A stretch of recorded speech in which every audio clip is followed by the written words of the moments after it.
Where's the child, madam? Where is the child? Daddy there? Where is your child? Where's your child?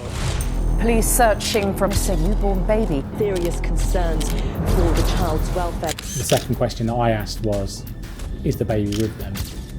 The reply was no.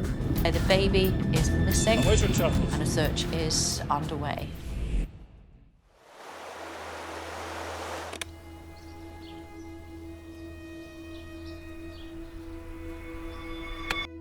Constance Marten and Marten Gordon had 4 children together previously, all of whom were taken into care after multiple interventions by police and social services, with baby Victoria being the 5th. They knew that social services were going to intervene, and they decided to embark on this journey with a newborn baby, living off-grid in the middle of winter. This led to a police manhunt that lasted nearly 2 months, spanned hundreds of miles, and involved police services across the United Kingdom.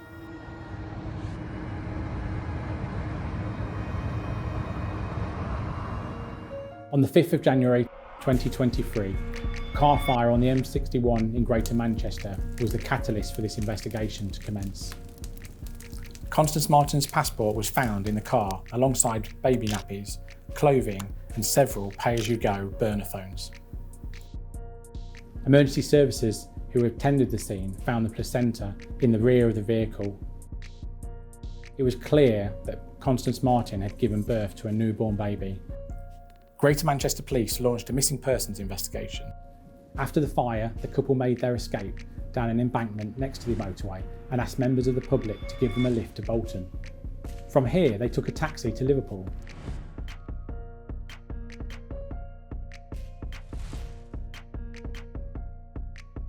At this time, they had a newborn baby, likely just days old.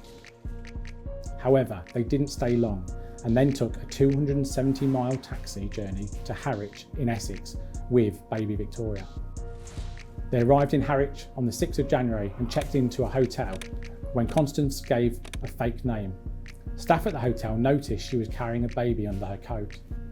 From Harwich, they stayed the night before moving to Colchester the next day, but quickly taking a taxi and another journey costing hundreds of pounds to East Ham in London. The couple was seen on CCTV, going into a local Argos, purchasing the tent, sleeping bag and pillows. Whilst the couple had moved across the UK and we'd heard from witnesses of sounds of a baby being present, it wasn't until they arrived in East Ham that we saw the first pictures of baby Victoria on CCTV cameras in a restaurant. Locating the CCTV of baby Victoria in the restaurant for the first time was huge for the investigation team. We trawled hundreds of hours of CCTV, and this was the first picture that we'd been able to obtain of baby Victoria in her first few days of life. That impact was huge because it gave the investigation team and myself hope that we could find baby Victoria and we could provide the care that we knew she needed. When they arrived at East Ham, they spent many hours circling the local area before moving in more into central London and again circling the area into the early hours of the morning. They dumped the buggy and transferred the newborn baby into a Lidl bag for lice. In the early hours of the 8th of January, they travelled from North London to Newhaven in East Sussex, the taxi costing them £475. Throughout her investigation, it became clear that the pair had access to money. This money could have been used to book accommodation and safeguard baby Victoria, rather than travel across the UK and to avoid detection. Many of the witnesses that were part of this trial commented on the erratic behaviour of both Constance Marten and Marten Gordon, both questioning taxi drivers as to if there was cameras in the car, what those cameras were used for, and if they'd be provided to the authorities.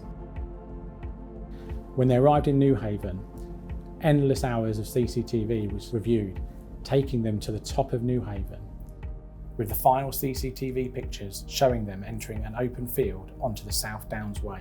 We knew that they just had a tent with them, and this exposed area was reaching temperatures of -6 at night. We continued making media appeals and carrying out searches in the area. It wasn't until the 27th of February when a member of the public called 999 to say that he'd seen Gordon and Marten at a shop in Hollandbury Place in Brighton. I still remember the call as if it was yesterday. It was 9:30, just gone on a Monday night, and the phone call originally coming in from the control room from Sussex to say that they'd arrested both Constance Marten and Marten and Gordon. The second question that I asked was, is the baby with them? And the reply was no. And at that moment, my heart dropped, because you have to fear the worst from the information you're being provided. But whilst travelling down to Brighton myself, I requested that the Sussex police undertook emergency interviews at the roadside of both Constance Marten and Marten Gordon, ultimately asking, where is baby Victoria, and is baby Victoria alive?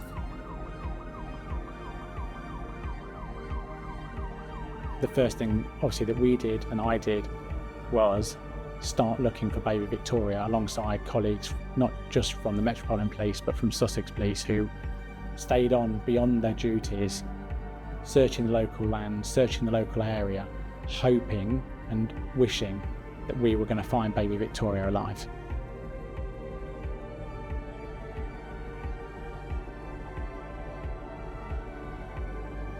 I personally arrived in Brighton just before midnight, joining colleagues from Sussex Police. I got the first opportunity to look where Constance Marten and Marten Gordon were arrested. So we'd just finished the afternoon briefing on the 1st of March to members of the press, and as we walked back up the road to where the search was happening, I received a phone call to say that baby Victoria had been found within the little bags, surrounded by rubbish and the tent that we know that they'd purchased back in London. I think the baby, if we're seeing what we're seeing, I think the baby's dead. There's something definitely in there that's got blood around it. Come away. So you spotted that at the back of the room? No, so I looked at a picture earlier in the car, seen that bag, and I was like, where have I seen that bag? And it was under that table, and that's when I rang that. I can't look at it anymore. Constance Marten and Marten Gordon made the decisions they did to travel across the United Kingdom and put baby Victoria in the harm that they did. Throughout the trial, Constance and Mark's legal defence was that the police and the authorities had pushed them to take this action. As any responsible adult and any responsible parent knows, the children should always come first, and at all times they had the ability to make the right decision. The impact this has had on the team has been huge, and the conviction today is about bringing justice to baby Victoria, but also demonstrating the work that the investigation team did to try and bring about a safe resolution. Unfortunately, baby Victoria can't be here today, but the justice that we've delivered through the investigation and the dedication that the officers put into this investigation shows. And personally, I think the only solace that you can take is that we found baby Victoria, and that we knew at least we were going to be able to provide her the ending that she required by finding her and obviously putting her to rest. Whilst this investigation was led by the Metropolitan Police, we were supported by many police forces across the United Kingdom, in particular Greater Manchester Police, Essex Police, and obviously, tragically at the end, Sussex Police. If it wasn't for the members of the public and the media, Constance Marten and Marten Gordon would not have been arrested at that time. But as a result of our investigation, Marten Gordon and Constance Marten have been convicted. Throughout all of this, they thought they knew best. And it is right that they now face the consequences of their actions.